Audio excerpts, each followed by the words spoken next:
Our session. So I'm just getting that set up. And I think the first thing that I would like to do is just introduce myself. I'm Lori Holeen. I am the program director for the Homeland Security and Emergency Management degree programs here at Idaho State University.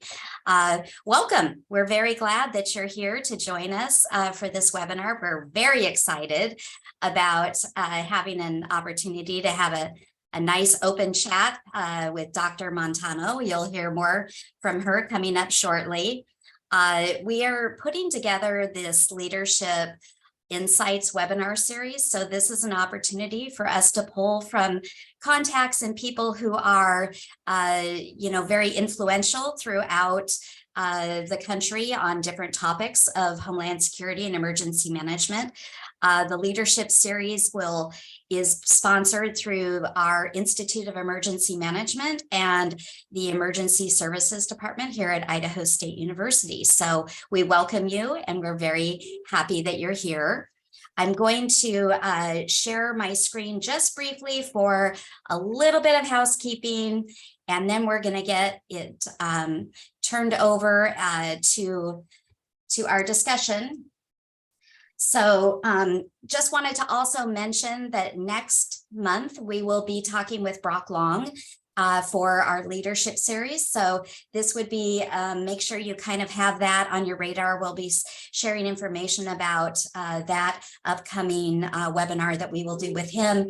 And I also wanted to mention that our HSEM degree programs, we're going to be offering a webinar on December 14th about the different entry points and the different types of degrees that we have and how they're structured and how that might be something for future people to consider. That being said, a little bit of our housekeeping for the webinar. All of the participants who join in are going to come in muted. And this is really just so that because we are recording it, we want to make sure there's not a whole lot of distractions. We really encourage you to share your questions. Use the Q&A form on this webinar structure.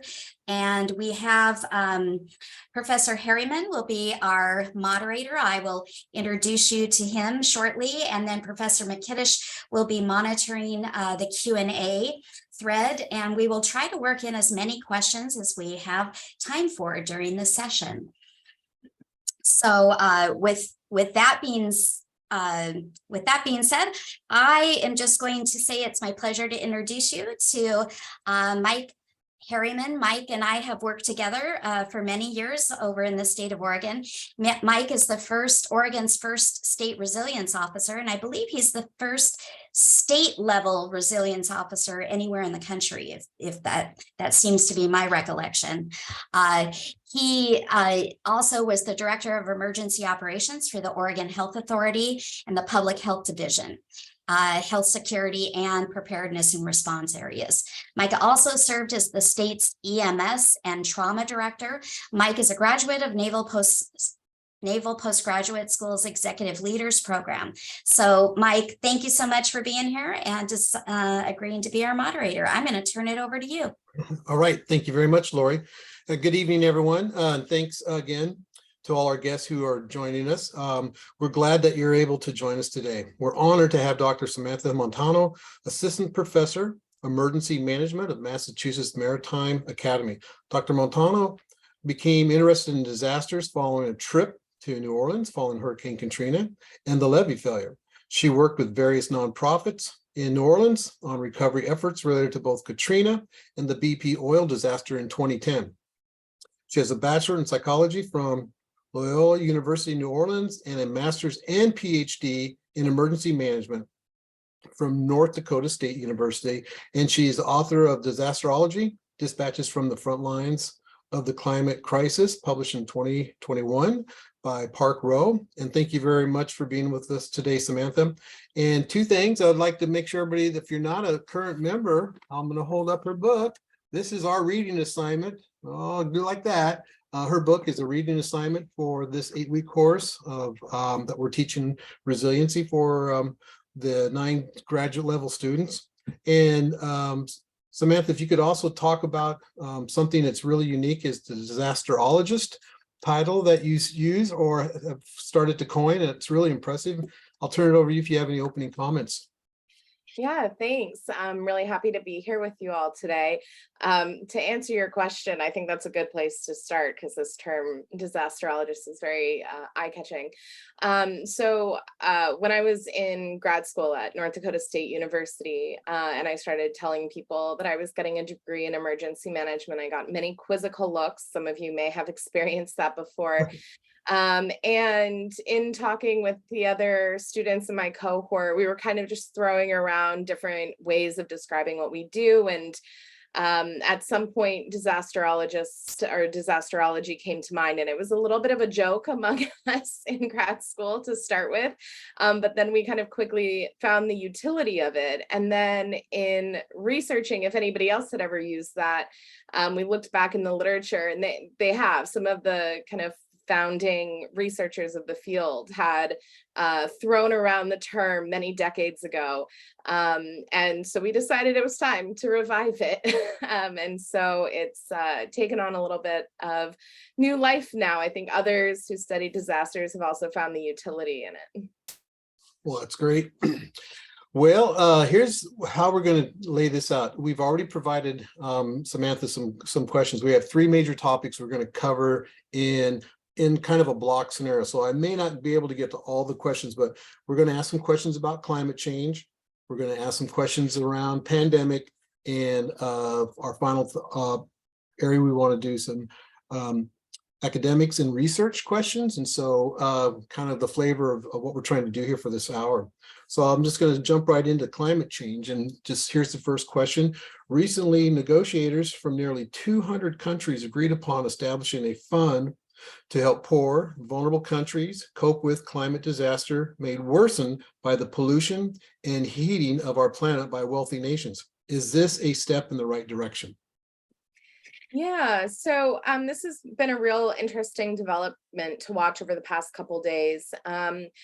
I think probably the answer to that is yes, it's a step in the right direction. I think certainly as we look around the world right now, particularly in like Pakistan, you see the consequences of the global failure to act on climate change and the global failure to minimize risk across the country, to do risk reduction internationally.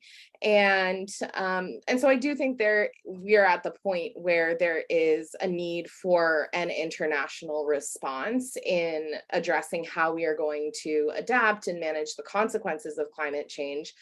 I am withholding praise a bit until we actually see how that fund manifests, how much money actually ends up in there, who the decision makers are on how that money is spent, whether that is done in an equitable way, if it's done in a way that's based on kind of what we know about doing effective adaptation. So I think we're at the very early stages of kind of what the future holds in terms of international climate adaptation, which is better to be at the start than not there at all.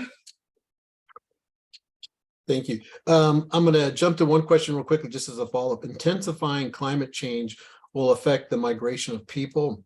What should emergency managers be prepared to do?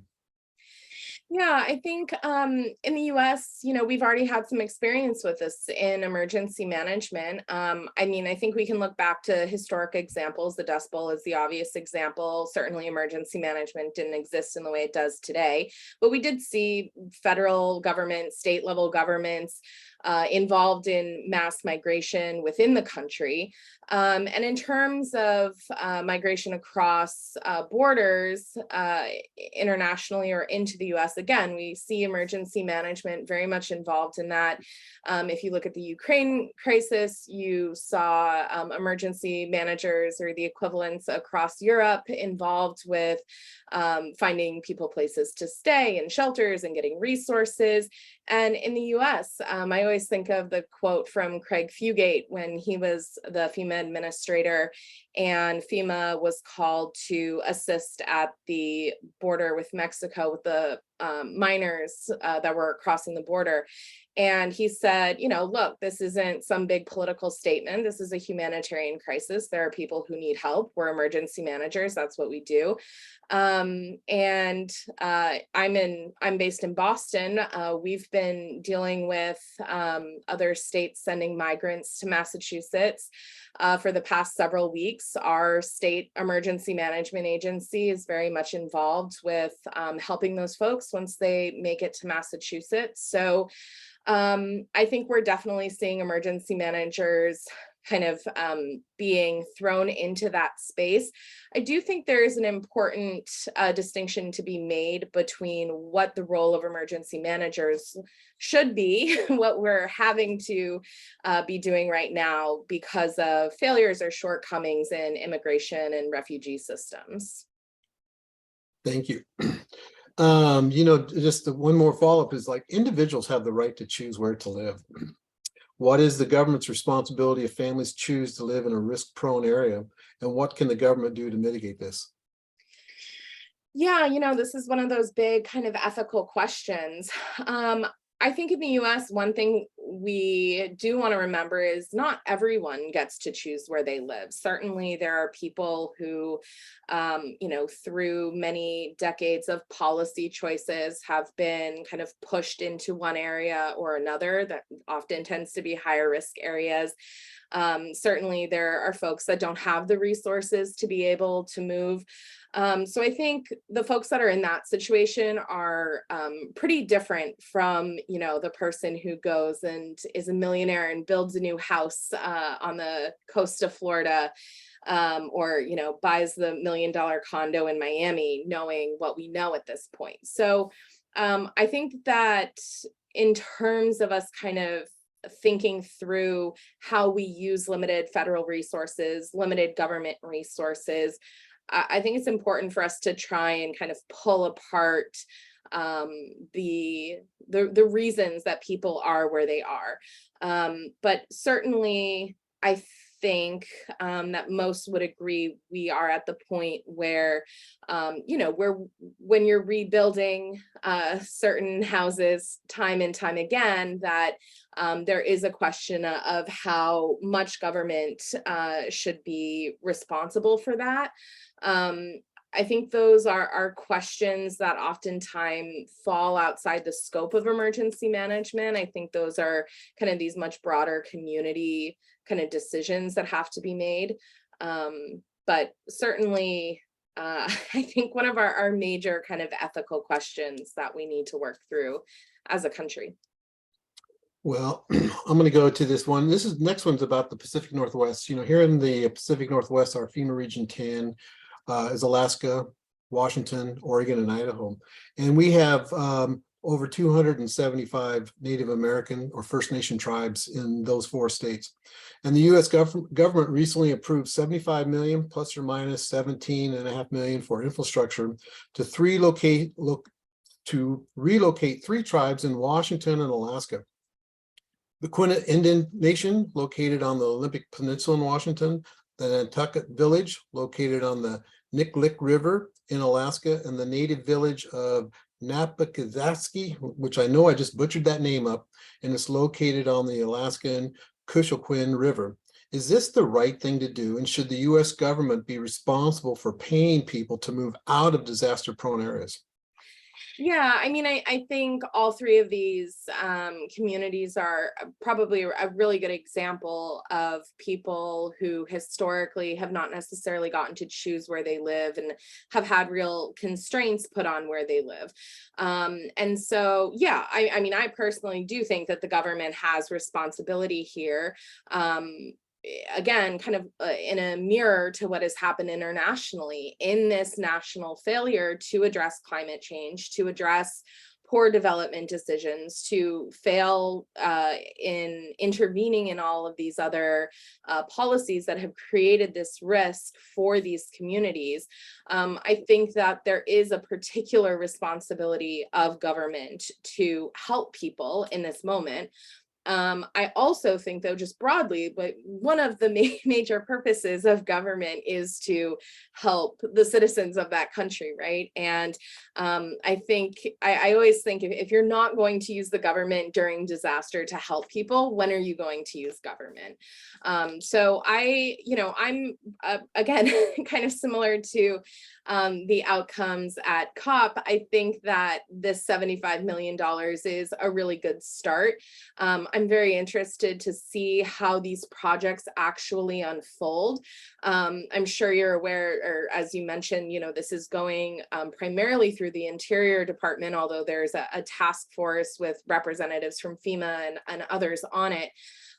But seeing that mitigation efforts coming from other federal agencies that maybe don't have as much experience with mitigation, I think is something to really watch for.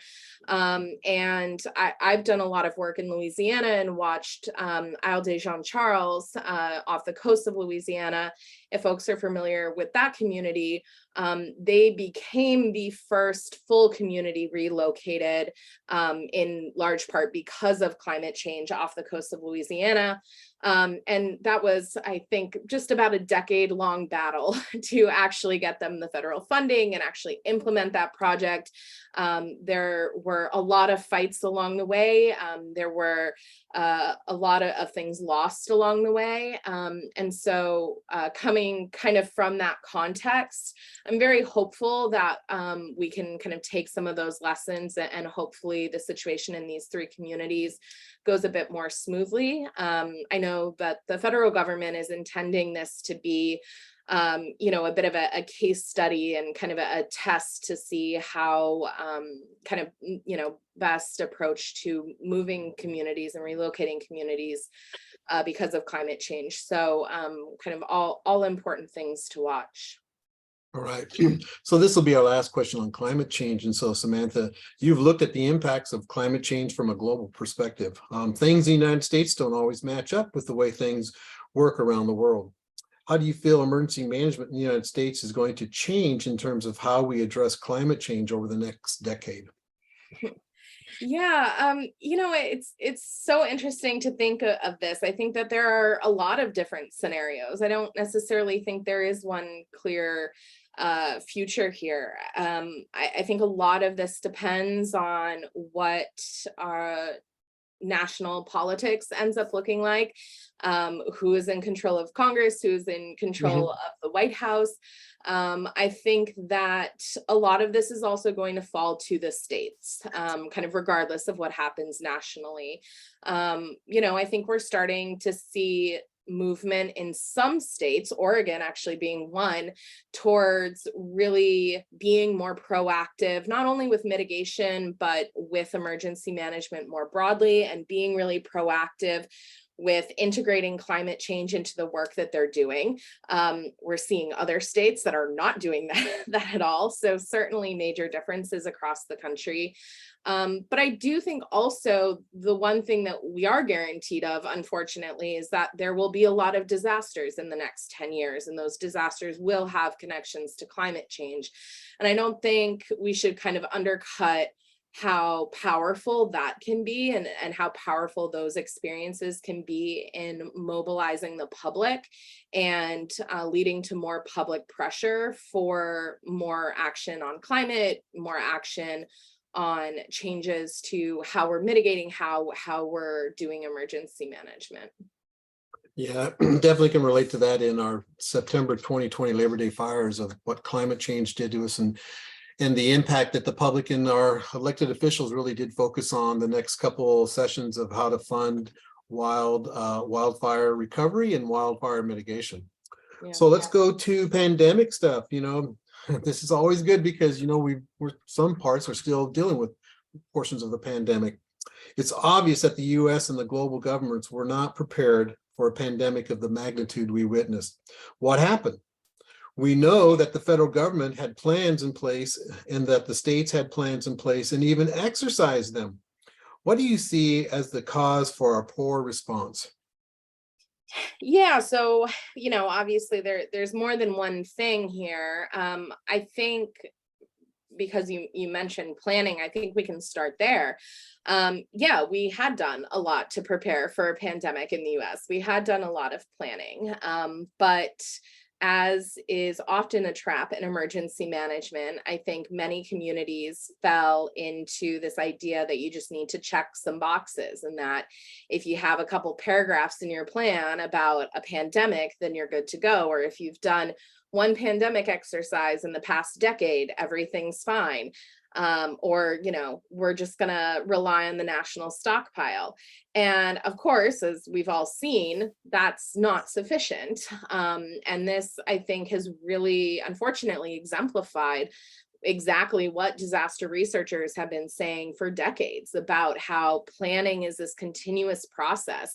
The dangers of handing the responsibility of planning over to consulting companies that aren't actually fully engaging the community. The challenges of not really building up your coordination and your communication and your leadership in your communities, of, playing kind of fast and loose with public trust and your experts in your community.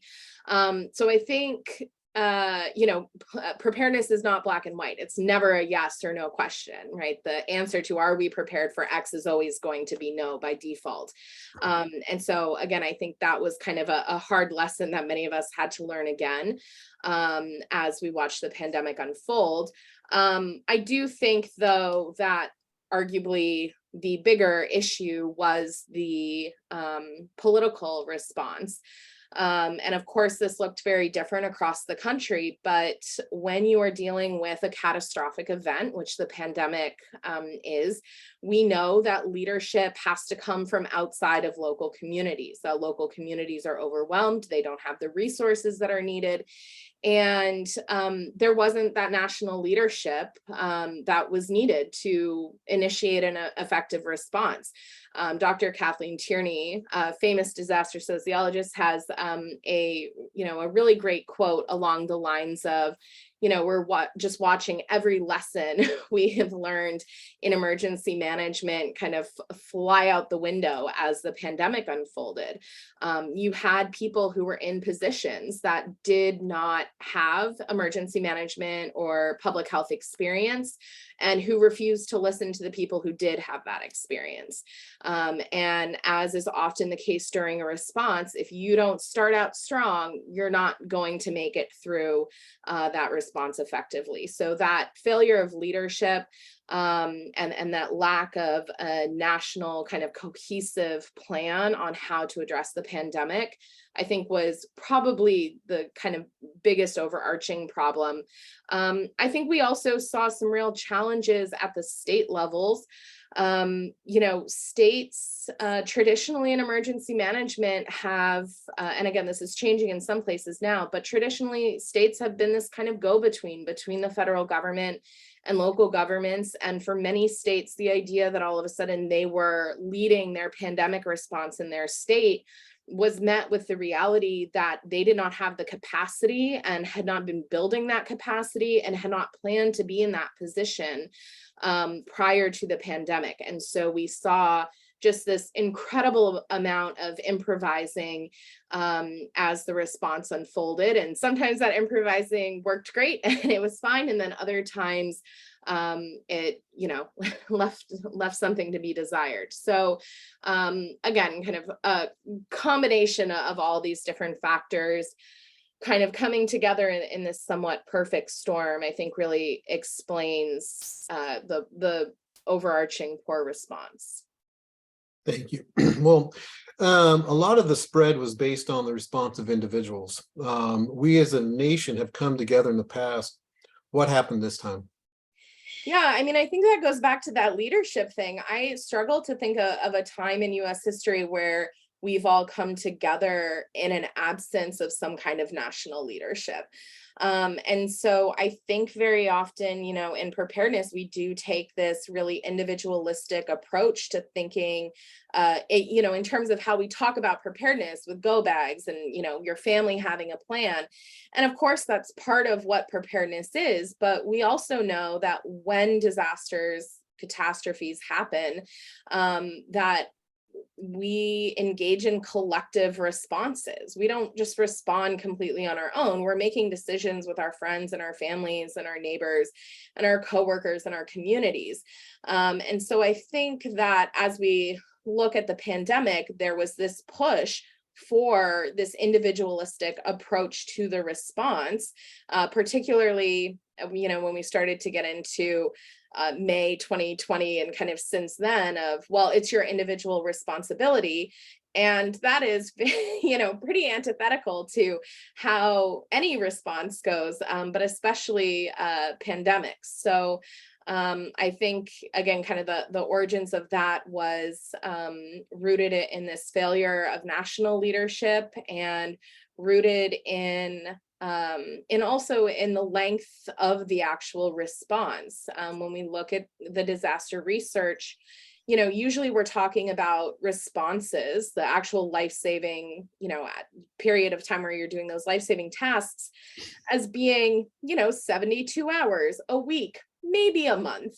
We're not really used to having these responses that last for multiple years. And because of that, there's times for misinformation to spread in ways that doesn't happen in short duration disasters because there's not time for it to happen. And, there's times for movements to come up in opposition to effective pandemic responses. And so, in addition to that push for taking this individualistic response, you also have that colliding with this unfolding over this really long period of time, which is, again, not something that our systems are really built to manage.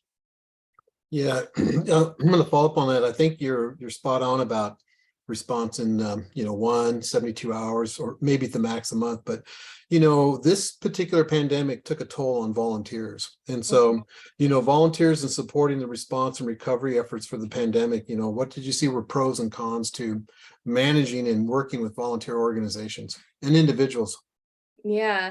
Let me preface this by saying I got my start doing disaster work as a volunteer and with nonprofits. So I am very understanding and appreciative of the work those groups do. And I think that many of them really stepped up admirably throughout the pandemic, not only in responding to the pandemic, but also to all the other disasters that have happened during.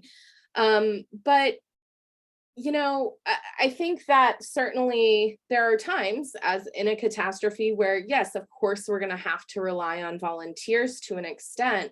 But I do think there's an important question that needs to be asked in emergency management of how reliant do we really want to be on volunteers and on nonprofits, right? When they show up and they're there and they have the resources that they need, they're great. But we have seen a lot of strain and fatigue within the nonprofit sector that started before the pandemic.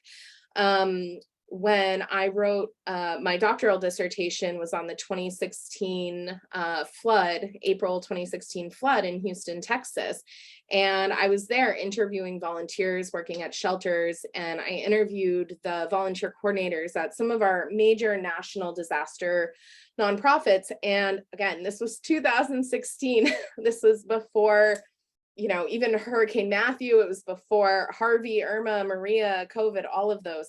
And all the nonprofits were saying the same thing. We have disaster fatigue. We have fewer volunteers than we need. We don't have enough money to be going to all of the places that need help.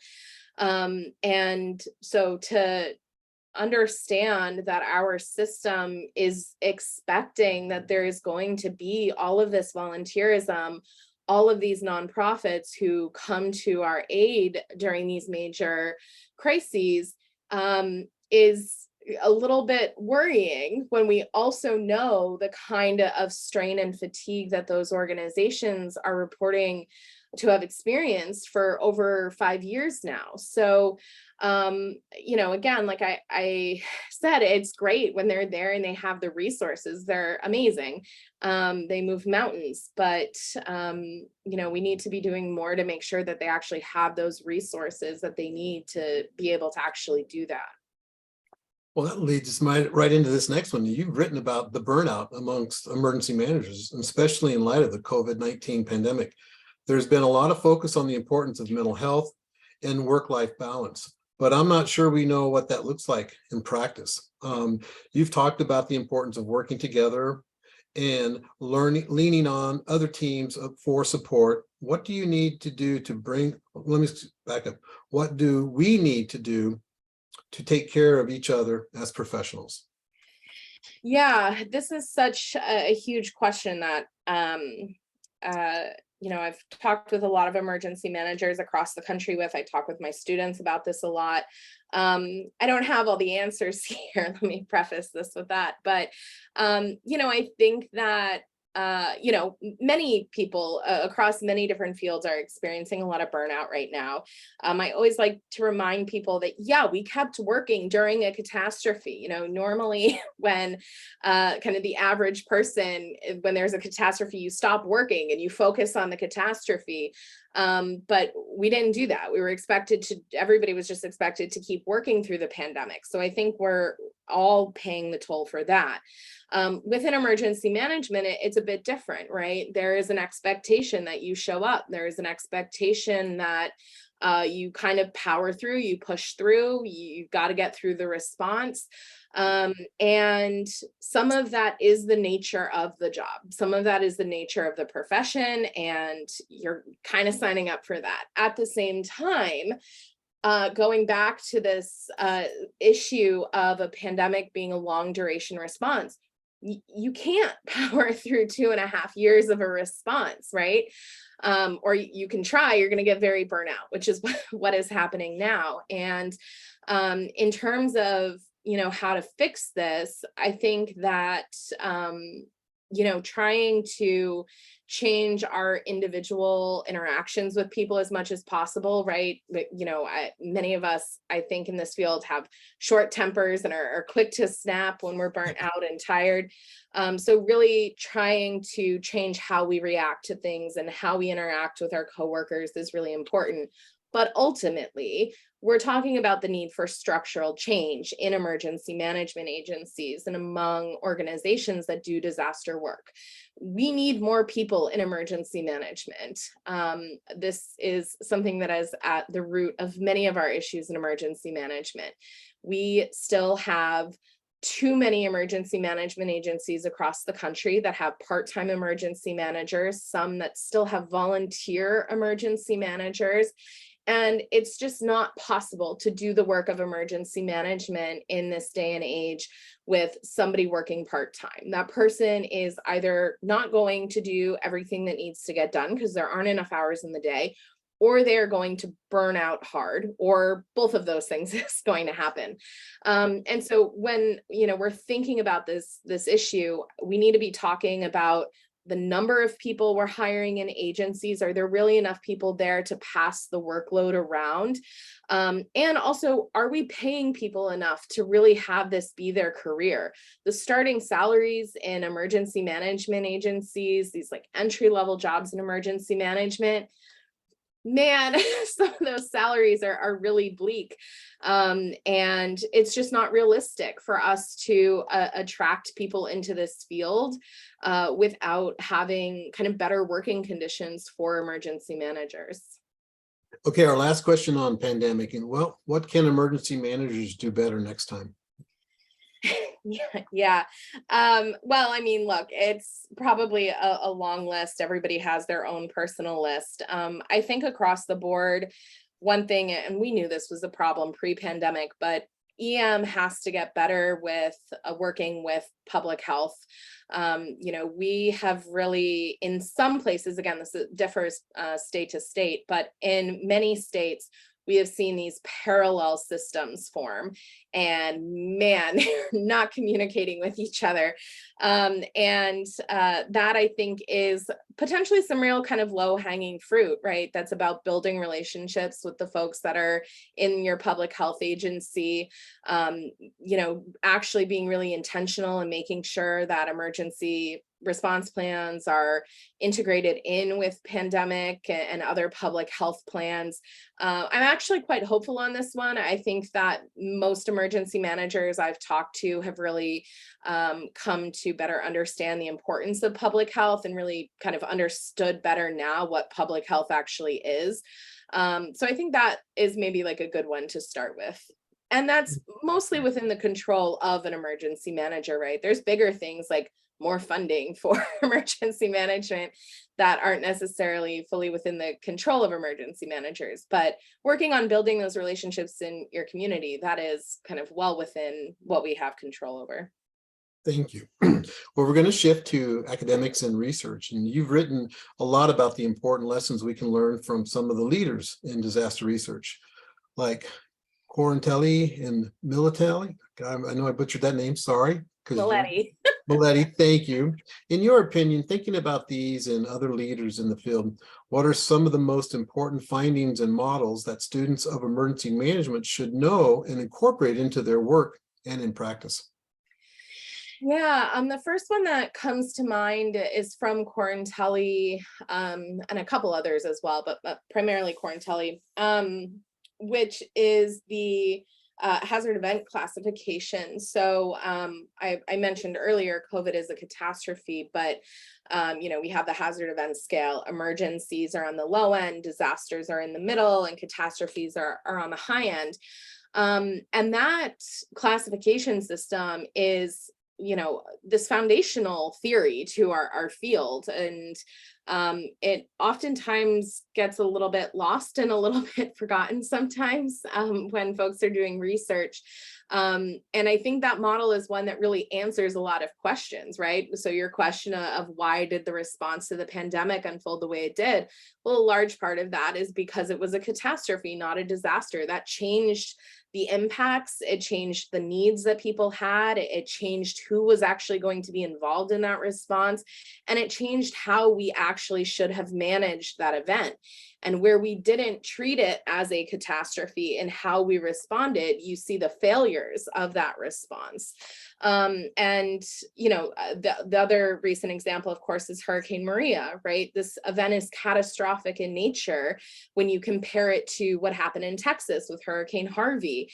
And a lot of the kind of frustration and the lack of understanding of why Hurricane Maria unfolded the way it did as compared to what happened in Florida and Texas goes back to, well, it was a catastrophe, not a disaster, right? When you look back at the Katrina response, well, it was a catastrophe, not a disaster. And that doesn't excuse those responses, but it explains those responses in large part. So I think that is probably the kind of most important theory that I always tell my students. The other one is an obvious one, which is the disaster life cycle model, preparedness, mitigation, response, and recovery. That originated in 1932 by a gentleman by the name of Carr, and has largely kind of remained steady since then. And I think using the phases to organize the work that we do in emergency management, again, is one of those models that is this really important tool for us in conceptualizing how we do emergency management, and not only in theory, but in practice as well. And then maybe just one more, not a specific model, but just the work from disaster sociologists in terms of human behavior in disasters and understanding that people have altruistic responses to disasters, and that there isn't this widespread looting and chaos and antisocial behavior that many people expect.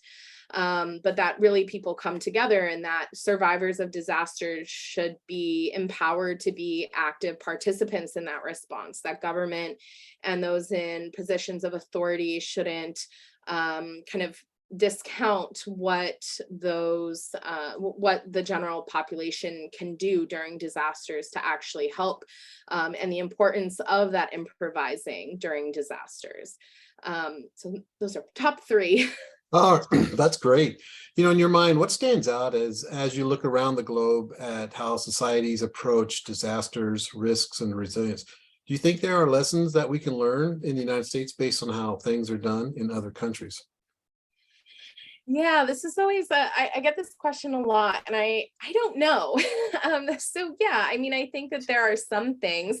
One example that's frequently used is how Japan has really integrated preparing for earthquakes into their kind of day-to-day culture. So I think things like that potentially, are things that we should do in the United States. I don't think that there is a country that has emergency management 100% right or 100% figured out. And I also think that what works in one country probably won't work in other countries. So much of disasters, so much of emergency management is influenced by our politics and our culture. And that is just so different from place to place. I have several colleagues and friends who are based in the UK, for example. And you would think if there's another country that, we could probably share ideas with, I think the UK would be high up on that list. And when I hear them talk about that emergency management there, it's so different. The culture is so different. Even their kind of understanding of what disasters are is really different. For example, the UK disaster researchers and emergency managers have just been spiraling around the Grenfell Tower disaster that happened several years ago. And certainly a horrific event by any measure. But that is, would almost barely be a blip in the US, right? We have so many disasters, they're happening at such speed and to such scale that really finding other comparisons is tough. Well, something that keeps a lot of us up at night is worrying about the next disaster or crisis, what it'll be. A lot of people are wondering what we need to know more about and talking about the importance of finding our blind spots. What's your take on that? Yeah, so certainly plenty to keep us up at night. I think we have a lot of blind spots, honestly, which is concerning. I think, low-hanging fruit here, I think, is cyber and cybersecurity. I think for those of us in emergency management, this is a little bit of a foreign language to us. We have, again, those like part-time emergency managers across the country are not well equipped to be dealing with this issue at all. But even the interconnectedness of our systems, I think we have too many examples across the country in recent memory of loss of infrastructure for extended periods of time and how significantly that can ripple. I think too that we have not spent enough time thinking about the overall strain to our system and what the overall capacity to our emergency management system is nationally. COVID is, a little bit of a weird case, so I'll use a different example. But in 2017, when we had Harvey, Irma, and Maria wildfires out west, all essentially simultaneously, FEMA was stretched thin, right? They ran out of people. They ran out of people who had been trained. They ran out of contractors to do the work in Puerto Rico. And, I think there may be a tendency to say, well, that was just one kind of crazy hurricane season. Well, that could happen any year, right? And also it could be much worse than that. I think there isn't one disaster that keeps me up at night. It's always the scenario of multiple catastrophes happening at the exact same time simultaneously. We know we don't have the resources to do that. We haven't designed a system to be able to respond to multiple events at once like that. And I think that as we, again, see this rapidly increasing risk across the country with climate change, at the same time, we see destabilizations politically and economically around the world. I think that's where the real danger lays, is kind of at those intersections. Yeah, out here in the Pacific Northwest, the Cascadia subduction zone is just one event on top of multiple events. So, right. A last question for you on this particular area. There's not a lot of government funding for emergency management research in the United States. Although we do a lot of climate science and disaster research, can you talk about the difference between those things? Yeah, so in my experience, the majority of climate research funding has gone to looking at mitigating climate change as opposed to adapting to climate change. And so that mitigation research is obviously very important, looking at carbon emissions and whatnot, and energy policy work. A much smaller portion has gone towards climate adaptation, which in and of itself is a much broader umbrella of which emergency management is part. So emergency management researchers have not really, again, in my experience, seen an increase in funding to our work through climate funding. In terms of funding for disaster research broadly, when you look at like what NSF is funding, what the federal government is funding, even the major foundations, they are attracted to kind of a very specific research question.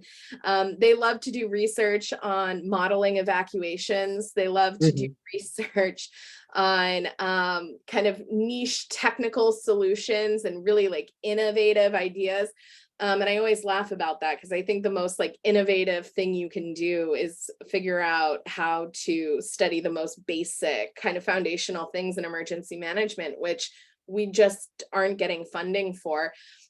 There's a couple of reasons for that, I think. One, many people don't know what emergency management actually is, hence the use of the term disasterology.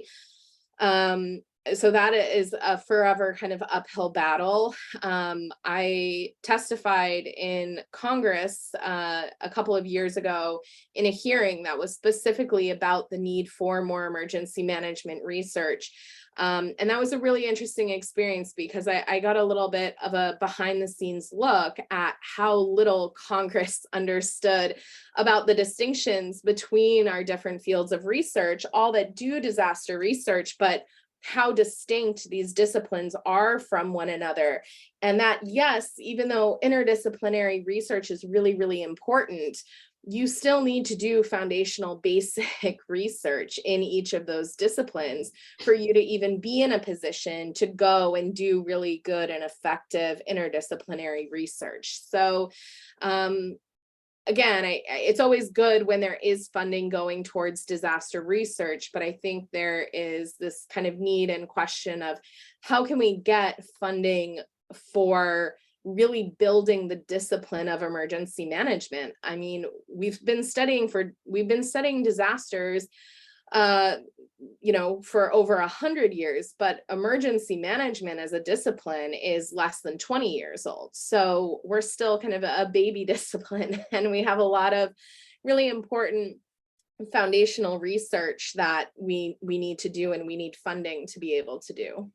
Okay, well, that concludes my portion of this. I just want to say, one of the things really I got a good read in your book was in the part 5 on, surviving on checklists and go bags.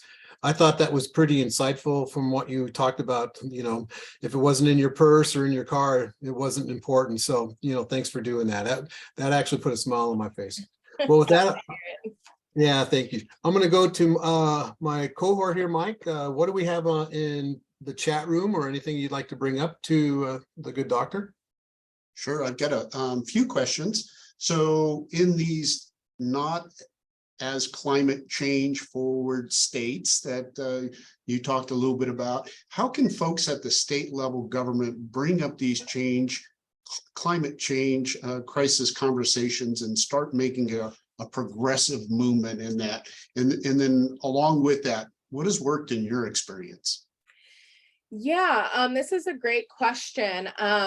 I will use the state of Maine as an example here. So I have just spent a lot of time talking to the Maine State Emergency Management Director about this. And Maine had a very not friendly to climate change and emergency management governor for several years.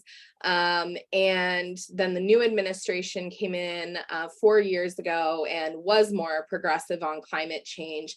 But Maine State Emergency Management was kind of dragging behind. They had kind of been more on the conservative side of things, very, very traditional approach to emergency management. And so they have really worked to bring in folks that have climate backgrounds, that have climate knowledge, to help progress things through the state. They have also worked really hard as the governor's office has tried to build out a climate coalition at the state level. Emergency management they've kind of really stuck their necks out there and really become really involved in those conversations from the start. So it's been interesting to kind of watch things shift there over the past few years. Certainly, I taught for a long time, or was in North Dakota and in Nebraska and Louisiana before that. So have definitely been in places and taught in places where talking about climate change can be really controversial. I do think emergency management, though, is one of the best places to really start those conversations, because in how these disasters unfold, that is where people start to see climate change and start to understand the impacts and how they're going to affect where they live.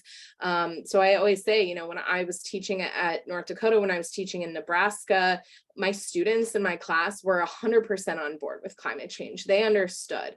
So I think some of this too is just waiting a little bit for a generational shift here.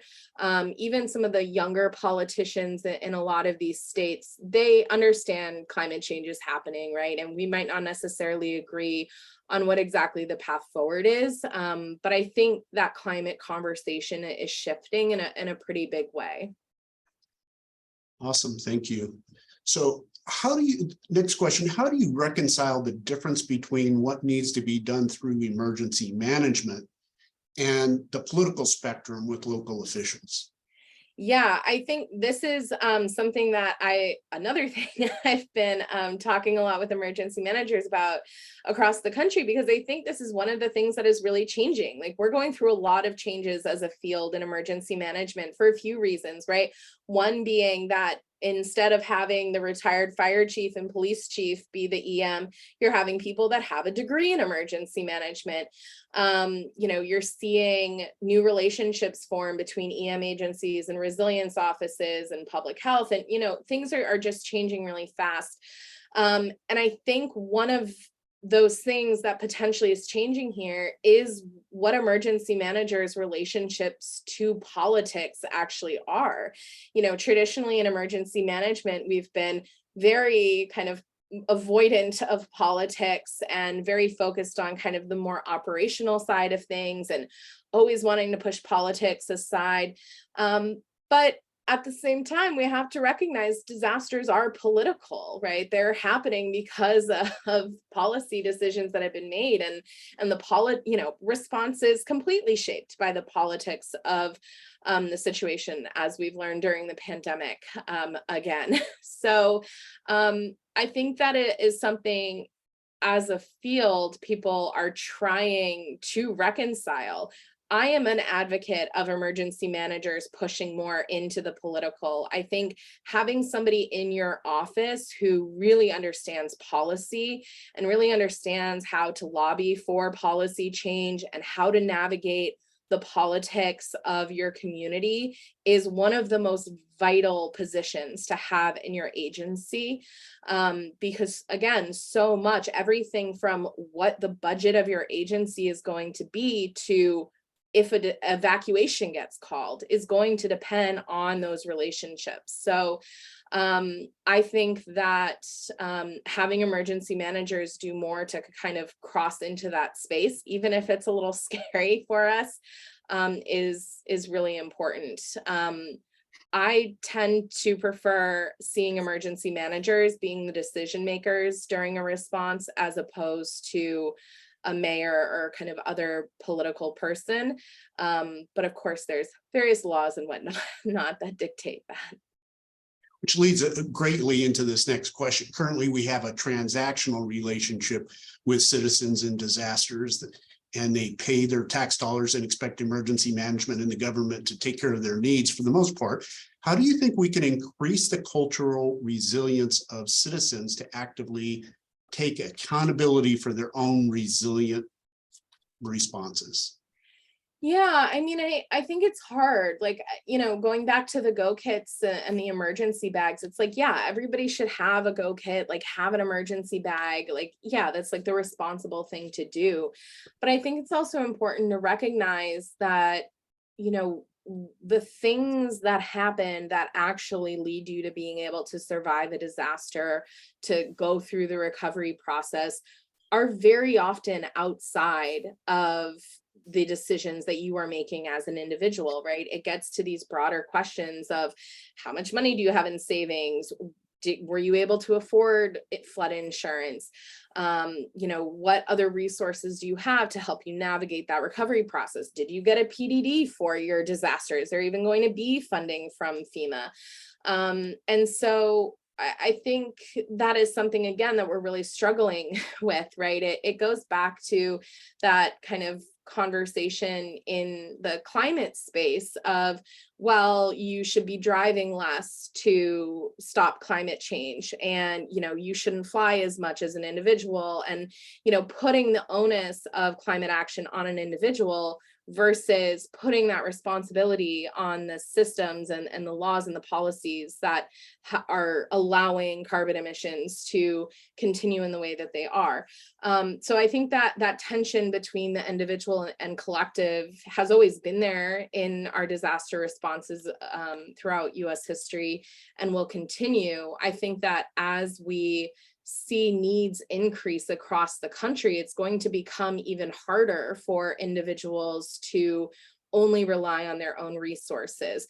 My caveat to this is that I do think that there is a lot of room and possibility in building out local capacity. I don't think that we always need to have the federal government coming in every time there's a disaster. I think that we need to be building out programs at the state level that mimic aid programs that are available nationally, and even locally too. I think, making sure that we're supporting local community groups, mutual aid groups, those social service organizations within our community pre-disaster will obviously pay off during and post-disaster. So having that kind of local piece of things grow, I think is kind of an important space for us to move into. Well, great. Thank you very much for that. And Dr. Montano, really, on behalf of Mike and Mike show here, we really do appreciate you taking the time to speak with us, and also to hopefully some of our students. And with that, Lori, I'll turn it back over to you for any closing comments.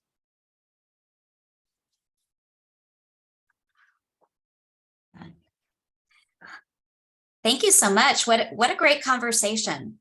I really appreciate your insights and the things you said. I caught myself saying, remember, I said that in class. Everybody listen to that. I think we all kind of sometimes read from the same script, which is important. So thank you so much.